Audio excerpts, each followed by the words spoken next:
Биринчи радио өз уктурууларын улантат. Микрофондо Таалайгүл Чабдарова. Жогорку кеңеш 25-июндагы сессиясында маалыматты манипуляциялоо жөнүндө талаштуу мыйзам долбоорун 3-окууда карап кабыл алган. Ага 79 депутат макул, ону каршы деген добуш берген. Эми мыйзам долбоору президенттин кароосуна жөнөтүлөт. Ал эми бүгүн болсо маалыматты манипуляциялоо тууралуу мыйзам долбооруна каршы уюштурулган акциянын катышуучулары Эркиндик сейил багына топтолушту. Анда өздөрүнүн дагы талаптарын айтышты. Бул мыйзам долбоорунда интернет колдонуучулардан баштап сайттын кожоюндарынын, интернет провайдерлердин укук милдеттери жазылган. Мыйзам бузулган учурда сайттарды ыйгарым укуктуу органдар сотко чейин эле чектей алаары дагы белгиленген. Айрым маселелер талаш жаратууда, эки тараптуу пикирлер көп айтылып жатат. Биз бүгүн бул багытта коомдук саясий ишмер, мурдагы акыйкатчы Турсунбек Акундун пикирин бөлүшөлү деп турабыз. Саламатсызбы, Турсунбек мырза? Маалыматтуу манипуляциялоо тууралуу мыйзам долбоору бир топ талкууга алынды. Өзүңүз көргөндөй, мына депутаттардын көпчүлүгү муну кабыл алышты. Анан бүгүнкү дагы ошол каршылык акциясына күбө болдук. Сиздин пикириңиз кандай? Маалыматтуу манипуляциялоо жөнүндө мыйзам керекпи? Биз эми азыр бул эле мыйзам эмес, жалпы сөз эркиндиги боюнча ошо 30 жылдан ашуун аракет убакыттан бери өзүбүздүн баягы мындайча айтканда жаныбызды тиштеп күрөшүп келаткан инсандардын катарындабыз да. 90-жылдардан баштап ошо эң биринчи сөз эркиндиги деген сөз козголбой турган маалда биринчилерден болуп ошо сөз эркиндигин көтөрүп, ар бир адам өзүнүн пикирин эркин билдириш керек, эч кимден коркпош керек, ачык болуш керек деп келгендердин бирибиз да. Бирок бардык нерсенин чеги болот да. Бирок бардык нерсенин экинчи жагы болот да, медалдын экинчи жагы. Ошо эгерде сөз эркиндиги боло турган болсо, сөз эркиндигинин да жоопкерчилиги да болуш керек да. Ошон үчүн бул жерде азыр жоопкерчилик жөнүндө сөз жүрүп атат да. Мен ойлойм, сөз эркиндиги ушул интернет аркылуу, азыр интернеттин заманы болуп атат. Мына азыр даже КТРди, ЛТРди жана башка мамлекеттик каналдарды дагы элдер мурдагыдай карабай, азыр көбүнчө интернет менен алаксып калышты да. Ошон үчүн интернет бул ишенимдүү маалымат алуунун ишенимдүү булагына айланды. Аны ошондой болгондон кийин ар бир адам бул интернетке өтө жоопкерчиликтүү мамиле кылыш керек. Эгер бирок деген тилекке каршы азыр мына интернетте отуруп алып, жалган аккаунттарын, бирөөнүн атынан жалган аккаунттарга кирип алып, өзүнүн каалаган бир душман болобу, бир адамы болобу, же өч алгысы келеби, ошол адамдарга жөнүндө аябагандай туура эмес маалыматтарды, жалган маалыматтарды, каралаган аброюна, ар намысына шекелеген маалыматтарды таратып, азыр аябагандай эме информационный бум болуп атат да, интернеттин өзүндө, сайттарда, провайдерлердин ичинде, интернеттин ээлеринин ичинде, колдонуучулардын ичинде. Буну жөнгө салуу бул оңой иш эмес. Ошон үчүн мен ойлойм, закондорду кабыл алууда мындай өзүнчө бир эрежеси бар да, жобо бар, билесиңер атайын, регламент бар. Регламентте ар бир депутат өзүнүн адегенде комитетте карайт, андан кийин фракцияларда карайт, туурабы, партиянын, андан кийин парламентке чыгарат, анан парламент угуу болот атайын, мына ушул боюнча угуу болду. Анан парламенттин сессиясына чыгарат, анан бул боюнча катуу талкуу болот. Мына акырында катуу талкуу болду, 10 чакты депутат өзүнүн пикирин ачык билдирди, бир эмес 3-4 жолу чыгып сүйлөдү. Анан аягында баягы добуш берүүгө келгенде 10 депутат каршы болду, башкалары колдоду дагы, мыйзам уже өтүп кетти. Мындай болгондон кийин, мыйзам өтүп кеткенден кийин болду, бул дүйнөлүк практика ушундай. Добуш менен саналат, добуш менен өтүп кетти, болду. Значит, жанагы 10 депутат, 7-8 депутат жеңилип калды, ачыгын айтканда. Анан бул жерде проблема бар. Булар жакшыраак иштеш керек эле. Дагы жетише албай калды, өзүнүн ойлорун ишке ашыра албай калды, күчү жетишпей калды. Бул башка маселе. Ошо жеңилүүнү да билиш керек да. Биз дагы канча мыйзамдарды өткөрө албай убагында демократиялык коомчулук болуп жүргөндө канча мыйзамдарды парламентке сунуштадык. Өтпөй калса өтпөй эле калчу. Сиз өзүңүз дагы ошол сөз эркиндиги, демократия деп жүргөн инсандардын катарындасыз, өзүңүз дагы айтып кеттиңиз. Анан айрымдар айтып атышпайбы, бул мыйзам ошо демократияга шек келтирет деп? Сиз кандай аргументтериңиз бар? Мен ойлойм, демократия мындай, демократия деген эмне? Бул эл бийлиги да. Демократия деген бул сөз эркиндиги, адам укугу, же болбосо мындай плюрализм мнений, демократия, адам укугу, сөз эркиндиги, бул деген мындайча айтканда эл бийлиги болуп эсептелет, туурабы? Ал эми демократия шек келтирет деген, эгерде кандайдыр бир деңгээлде туура эмес маалымат тараткандыгы үчүн сразу сот болуп ошол маселе соттоп, же болбосо мамлекеттик органдар аларды четке кагып эле сразу иштетпей, же болбосо лицензиясын алып салса, анда бир жөн эле. Антпейт экен да, мына мен бүт карап атасыз, мына долбоордо мыйзамды карап чыктым, мына 4-сатьяны карасаңар, бул жерде биринчи пунктунда турат. ошо жана страница сайттарга жана ошо сет интернеттерге ушу туура эмес такталбаган маалыматтарды таратпоо жөнүндө биринчи пункт менен кетирип атат. Экинчи, эгер анан чектөө боюнча эгерде ушундай будурук тарап кете турган болсо, анан ошол сайттын жана провайдерлерге ээлерине келип айтат экен, эскертип коюңуз, туура эмес маалымат кетип калды, алып коюңуз дейт экен. Алар алып коет экен. Алып койбосо анда эскертүү берет экен, болбосо анда сотко кайрылат депчи. Аны алып койбосо анда сотко кайрылат экен, соттун чечими менен кабыл алат экен. Эгерде 3 күндөн кийин болобу, 2 күндөн кийин болобу, туура эмес жайгаштырып алып анан аны кайра ошол замат алып салса, эч кандай жоопкерчилик тартпайт экен. Бул жерде эч ким жабайын деген эч ким жок. Алардын мындай сөз эркиндигин эметейин деген эч ким жок, туурабы? Просто баягы экинчи жада бар да, мисалы информацияны алыш керек, таратыш керек, ошо коргош керек, аны жеткириш керек элге. Бул да укук, туурабы? Андан сырткары адамдын деген аброюна, адамдык сапатына информацияда скрытый болуш керек, туурабы? Мындайча айтканда, мындай жашыруун болуш керек. Ошол информацияны адамдын аброюна да шек келтирбеген Конституцияда атайын статьялар бар да, туура, адамдын укугуна шек келтирбеген. Анан бул жерде бир статьяны коргоп, бир законду коргоп, демократияга шек келтирбейт деп коюп, экинчи анан башка адамдардын укугуна, аброюна, ар намысына шек келтирип атканда кандай болот? Ошон үчүн бул жерде мен укук коргоочу катары ар бир закон иштеш керек, информацияны, маалыматты таратыш керек, бирок ошол таратылып аткан информацияда такталбаган, туура эмес, жалган, калп маалыматтар эч качан кетпеш керек. Анан бирөөнүн аброюна шек келтирип, бирөөнү каралап, бирөөнүн адамдык сапатын тебелеген маалыматтар кетпеш керек. Бул адам бул эмеге кирбейт, сөз эркиндигине кирбейт. Бул кылмыш ишине кирет. Муну кылмыш ишине кирет да.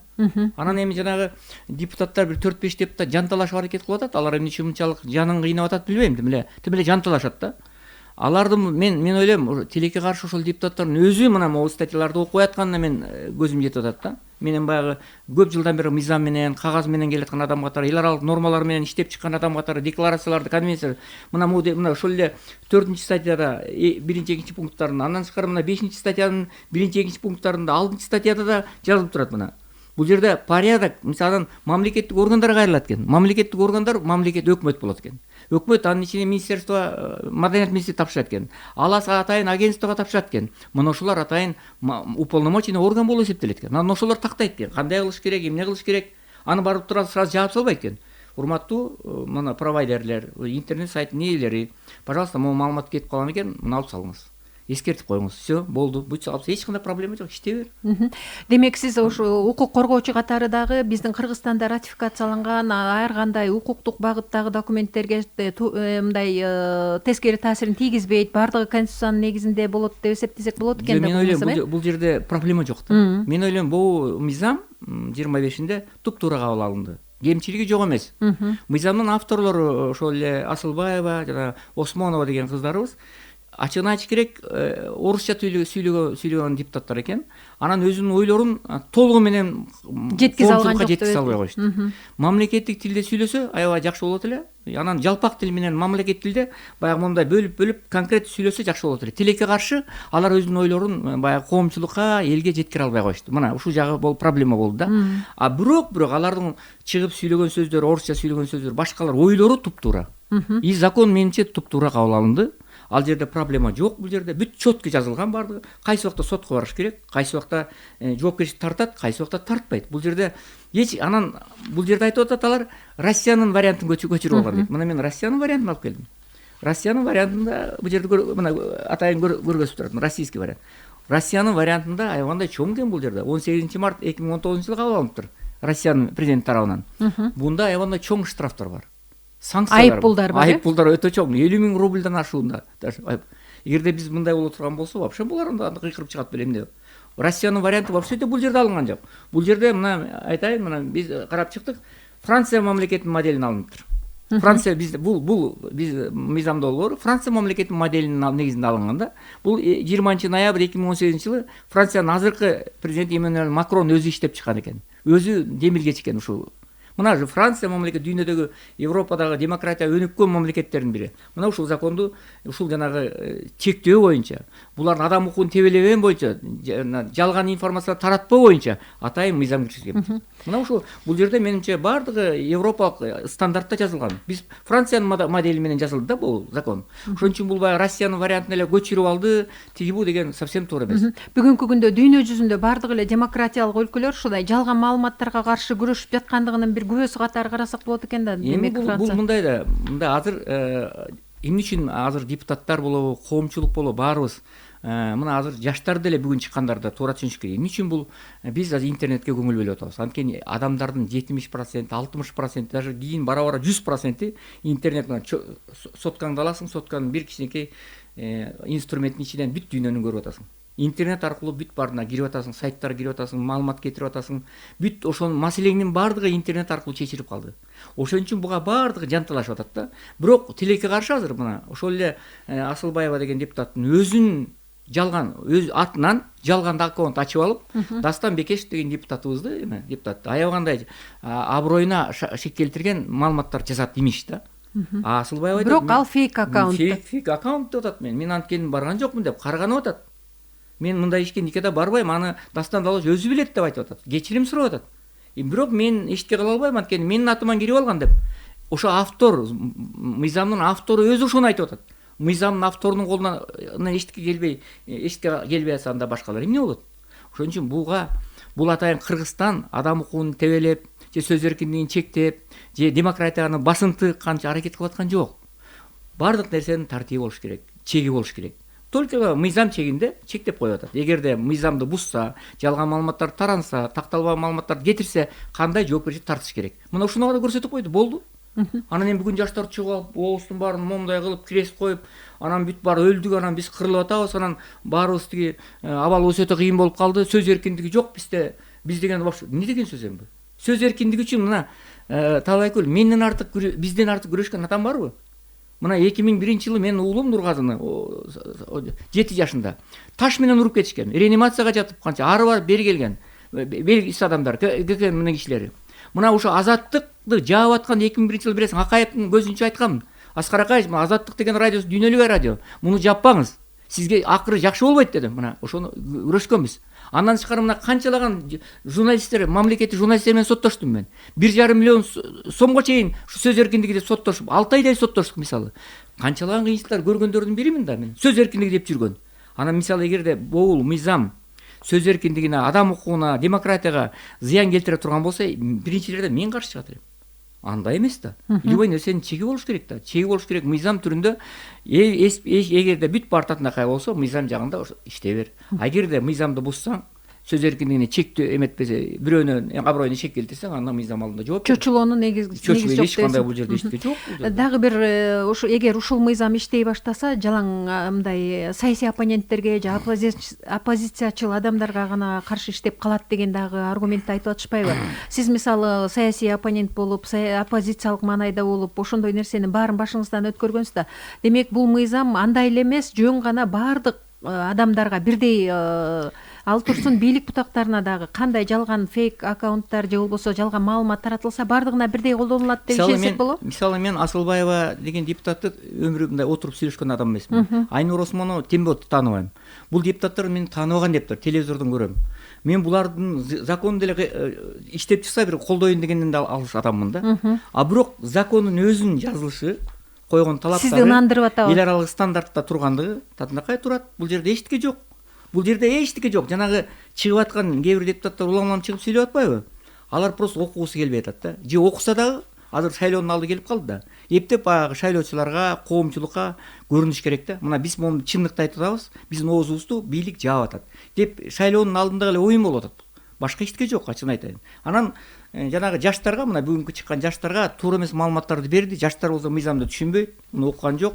Анан улам-улам сайттардан кетирип атат, бүт баардыгы иштеп атат, туура бири-бирине информация берди, чыккыла ушинтип атат, өлтүрүп атат деп, анан баардыгы билип билбей чыга алышкан. Айланайын, уулдарым, кыздарым, кыргыз демократиясында, адам укугунда, сөз эркиндигинде жүргөн адамдар болсо, бир баш отубуз менен өмүрүбүздү сайып коюп 3-4 адамдын бири менмин.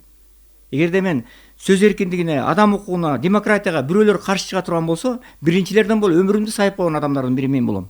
Анан туруп алып популизм кылып, бирөөлөрдүн туура эмес чакырыгына эметип, мамлекетти жаманатты кылып, мамлекет как будто сөз эркиндигин муунтуп аткан адам катары муунтуп аткан бир процесс болуп аткан сыяктуу көрсөткөн болбойт. Бул жакшылыкка алып келбейт. Жана балдардын баарын бияка чыгарып, үндөп, аяка да бир мурдагы карт саясатчылар жете калыптыр.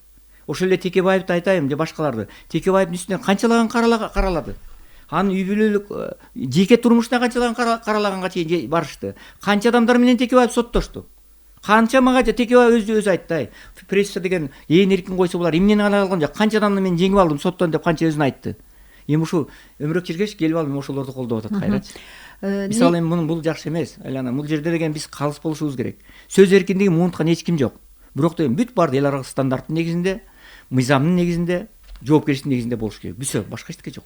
Мамлекеттүүлүккө, ошол демократиянын өнүгүшүнө, демек жогоруда сиз айткандай, тескерисинче ошол жалган маалыматтар тескери таасирин тийгизет десек болобу? Мына азыр мисалы азыр мына Франциянын жанагы мен айтып аткан моделинде, эгерде мамлекет өлкөнүн кызыкчылыгына шек келтирсе, анан мамлекеттин улуттун кызыкчылыгына шек келсе, өлкөнүн коопсуздугуна шек келтирсе, токтотуш керек. Мына бул жерде атайын жазылып турат. Любой фейковый маалымат болобу, башка болобу, сөзсүз түрдө мыйзам алдында жоопкерчиликти тартыш керек деп жазылып турат. Сот болуш керек деп ачыгда. Анан бизде бул жерде эчтеке жок да. Эч ким жаап аткан жок, эч ким соттоп аткан жок, же болбосо лицензиясын алып салып аткан жок. Жөн эле баягы кыйкырып атышат да. Кичине түшүнүш керек да, мыйзамды бирдемени кыйкырып чыгыш үчүн түшүнүш керек. Жанагы депутаттар улам чыгып сүйлөп атат. Маалыматты туура эмес берип атпайбы? Чыккан депутаттар улам, урматтуу депутаттар дейт, чыгып алып айтат. Силер эмне кылып койдуңар эле дейт. Силер эмне кылып койдуңар? Силер ал кезде чучук жеп аткансыңар, тигинтиле, эмискеле. Ошо депутаттарды өзү оскорбление кылып атат. Ал ошо айтып аткан депутат өзү эмне кылып койду эле? Эмне кылып койду эле? Бирөөнүн аркасы менен келип депутат болду. Бир тыйын төлөбөй. Ачыгын айтыш керек. Ошол адам азыр камалып жатса, ошол жөнүндө бирөө айтып койгон жок мисалы. Анан кичине өзү бирөөлөрдү айтуудан мурун өзү да ойлонуш керек. Ал депутаттарыбыз кичине эмне кылып койду? Биз баскан жолдун четин бастыбы? Кыйналдыбы, камалдыбы, сабалдыбы, жоголдубу, урдалдыбы, токмок жедиби? Же болбосо эл алдында миңдеген адамдардын алдында калдыбы? Же чек ара маселесин чечтиби? Аксага бардыбы, же Үзөн кушка бардыбы? Эмне кылып койду алар? Конечно, бирөөлөрдүн аркасы менен депутат болушту. Бүт баары жүргөн жерлердин баары мындайча айтканда бүт баары жакшы. Бүт шарттардын баары түзүлгөн. Жылдыз болуп атат, тияка кошулат, бияка кошулат кааласа. Булардын башынан кыйынчылык өткөн жок да. Кичине билиш керек да. Мамлекеттин келечегинди ойлоп коюш керек да. Азыр чайкабаш керек да мамлекетти. Чайкап атат да мамлекетти менчи. Кадимкидей чайкап атат. Азаттык болсо буларга азыр торпеда болуп алды. Азыр эми ошол бир депутатты Азаттык 12 жолу берип атат. 2 сутканын ичинде 12 жолу берди сүйлөгөн. Кичине Кудайды караса болбойбу? Рахмат, Турсунбек Акунович. Азыр коомчулукта эл арасында сын пикирлер көп айтылып атпайбы? Бийлик бутактарына деле, жана башкаларга деле. Анан дагы бир мындай ушул тарап айтып атат, ошол соц тармактарда, интернетте баягы орундуу айтылган сын пикирлерге дагы мүмкүн болбой калат деп. Ал айтыла береби? Сиздин кандай болжоп турасыз мисалы? Эгер адам жаран өзүнүн аты жөнүн ачык айтып, өзүнүн атынан кадимкидей орундуу сын пикир айтылса, ал өтө берет да. Талайгүл, биз баарыбыз азыр интернетти колдонуп атпайбыз. Сайттардан информация берип атабыз. Бүт баары интернетти күнүгө колдонуп атабыз. Мына биз дагы жашыбыз өтсө колдонуп атабыз. Эч кандай бул жерде соттошкон эч ким жок. Интернет жиберип атабыз. Сайттарды колдонуп атабыз. Бүт баары информациянын баарын WhatsApp, бүт почта аркылуу бүт эч ким соттошкон эч ким жок. Бирок жанагындай туура эмес маалыматтарды берип, жанагы бири-бирин каралап атпайбы? Конечно, алар деле сотко берген жок. Чыгып эскертип коюп атат. Алып салыңыз, мен жөнүндө туура жемне байкабай кетип калды дейт. Анда байкабас, байкабай кетип калды дейт. Эгер атайын кетирген болсо, анда алып салып атат. Соттошконго барган болгон жок. Соттошсо экөөнүн немеси менен соттошот. Бул жерде мамлекет соттошуп аткан жок алар менен. Качан ал орган тиги болбой койсо, албаса, каралаган чын болсо, анан ал мамлекет уполномоченный органга кайрылса, жанагы киши арыз менен, ошондон кийин мамлекеттик орган сотко кайрылышы мүмкүн. Аны мамлекеттик орган да эскертет аны. Сайттын жетекчисине, провайдерлерге жетекчисине чыгат. Алып сал муну. Бизге арыз түшүп атат. Алып салыңыз. Ограничение кылып койгула, алып салгыла, же башкача буруп койгула деп бүт баарын эскертет. Такыр болсо сотко берет, сот чечет. И то есть чечпейт аны. Токтотуп коелу. Бул деген эл аралык норма да. Бул Америкада да ушундай болуп атат, мына Францияда да ушундай болуп атат, мына Англияда ушундай экен, Россияда дагы бүт өлкө мамлекеттер мына мен алып келип отурам. Бүт бардыгы ошондой. бир дагы жерде чектебеген бир да мамлекет жок. Даже мына Американыкы 5 эсе күчтүү буга караганда. А Россияныкын отурсаңыз булар ыйлайт анда эгер ошондой турган болсо. Бизде эң ылдыйкысы, мындайча айтканда, только сот жолу менен, пожалуйста. Бирок минтпесе да болбойт да. Эгерде биз азыр интернетти өзүнүн ордуна коюп койсок, билгендей кылгыла деп койсо, анда адамдар бири-бирин каралап атып, невозможно. Бул жерде анда үй бүлө бузулат. Адамдын аброюна шек келет, бири-бирин каралайт. Анда бизде деген информационный поток деген аябай көп да. Анда адамдардын бүткүл жан дүйнөсүнө эме келет да. Бул мамлекеттин өнүгүшүнө да таасирин тийгизеби? Мамлекеттин коопсуздугуна таасирин тийгизет. Адамдар бири-бири менен урушат. Адамдар кырылышканга чейин барат. Улуттар аралык жаңжалга келип чыгышы мүмкүн. Ошо интернеттин аркасы менен. Не только улуттар аралык, мамлекеттин коркунучуна туш келиши мүмкүн бул жерде. Ошон үчүн бул жерде биз сабырдуулук менен маалыматты таратууда бүт такталган, калп эмес, фейковый эмес. Анан эң негизгиси бул жерде мына карачы, атайын статьяда атайын көрсөтүп турат мына бул жерде. Атайын мына экинчи пунктунда фамилиясын, атын, инициалын бүт адресин ачык көргөзүш керек. Ачык көргөзүп атат. А бул жерге бирөөнүн аты менен кетип атпайбы? А бул жерде ачык көргөзөт. Болду, пожалуйста, фамилиясы, аты бүт көрсөтүлгөн мыйзамда. Ошонун негизинде айт, болду, ким сүйлөп атат, бүт белгилүү. А эгерде бул мыйзамда бул талаптар коюлуп атса, анда бирөөнүн аты менен уруп атпайбы? Анда кандай болот анда? Бирөөнүн аты менен бирөөнү каралап атат. Конечно, болгон сөздүн баарын айтат да, каралаган. Анан кандай бул жерде чындык, кантип адам укуу жөнүндө сөз болушу мүмкүн.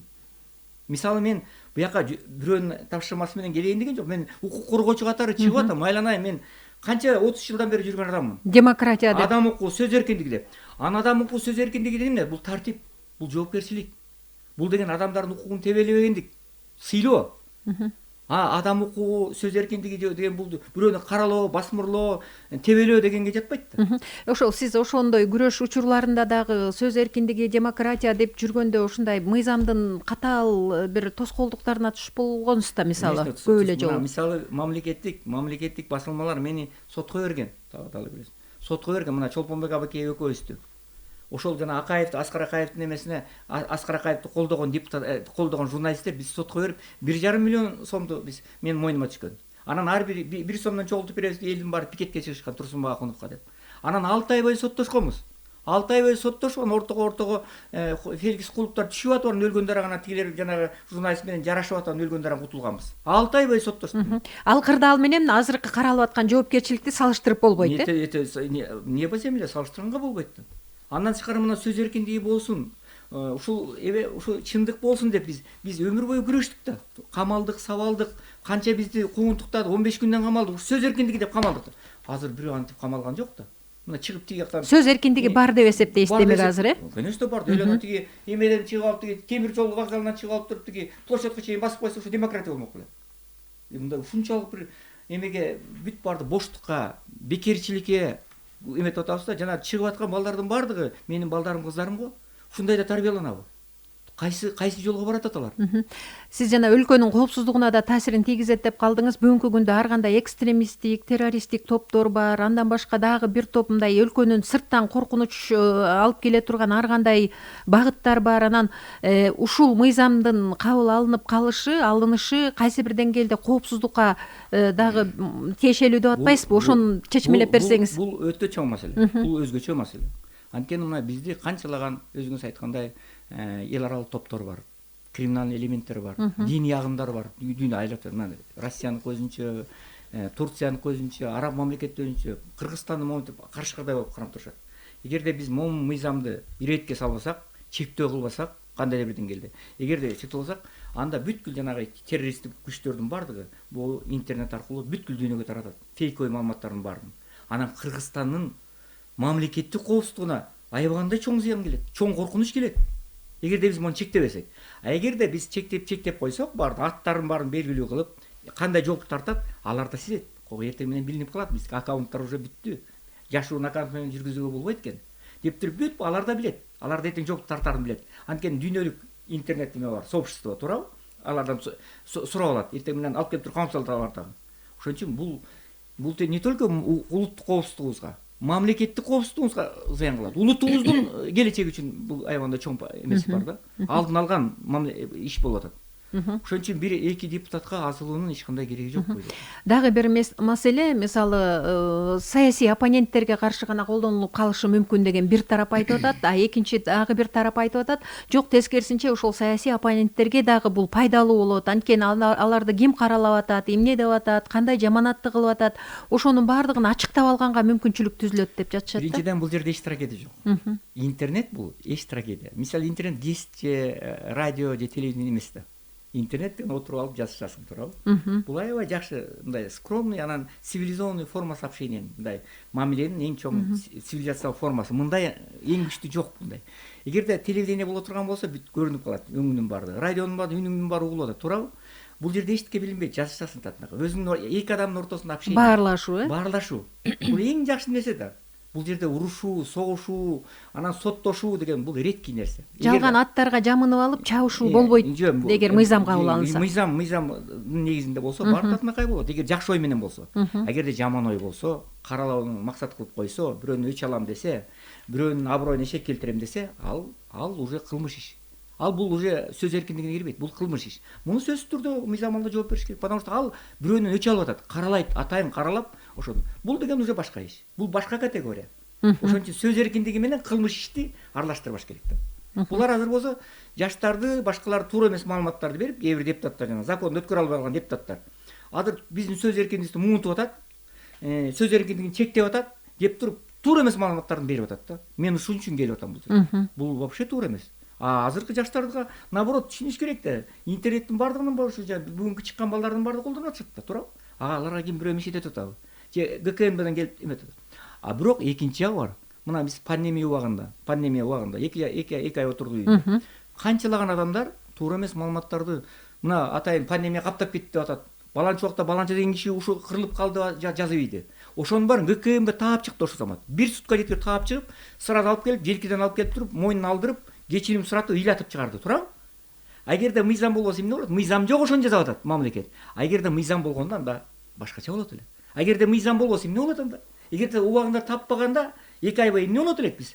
Провокация болуп, бүт баардык калпайтып, ошондон кийин уже эч ким калпайта албай калды. Анткени мамлекет куйругусун экен эмес, укуругусун экен таап алды мына. Ошон үчүн бул жерде эгерде мыйзам кабыл алынса, контроль болот, эч жаман иштерге барбайт. Өлкөбүздө тартип болот. Зато интернетти эл жүрөгүнөн пайдаланат. Бири-бири менен общение кылганга татынакай пайдаланат. Эмнеси жаман мунун?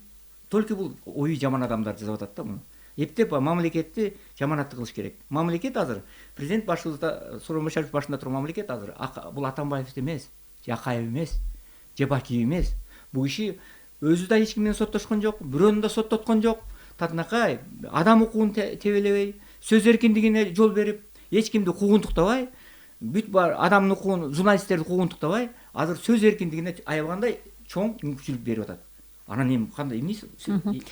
Ошон үчүн бул жерде бир нерсени сүйлөөдө байкаш керек. Демек, биздеги интернет колдонуучулардан баштап баардык ошол сайттын жана башкалардын, баракчалардын, интернет провайдерлердин жоопкерчилиги карала турган нерсе экен катары кабыл. Болгондо алар единственный эле калыпты жазба, все, калыпты жалган фейковый маалымат жазба, болду. Башка маалыматын жаза бер, бизнесин кыла бер, байланыша бер, дүйнөлүк аренага чыга бер. Пожалуйста, эмнени кааласаң ошону бар. Только бирөөнү каралаба, бирөөнүн аброюна эшек келтир, бирөөнү басмырлаба, бирөөнү оскорбление кылба, болду все. Башка эмеси бар. Рахмат. Уктуруу соңуна чыгып калды, Турсунбек Акунович. Демек, сиз мурдагы акыйкатчы, өмүр бою укук коргоо жаатында иштеп келген адам, анан басма сөз эркиндиги, демократия деп жүргөн мындай коомдук ишмер катары бул мыйзам менен биз сөз эркиндигин муунтпайбыз. Тескерисинче Наоборот, сөз эркиндигине жол ачылат да. Жол ачылат. Ачык жол ачылат да, сөз эркиндиги жаңы деңгээлге чыгат, интернет деңгээлине чыгат, дүйнөлүк деңгээлге чыгат.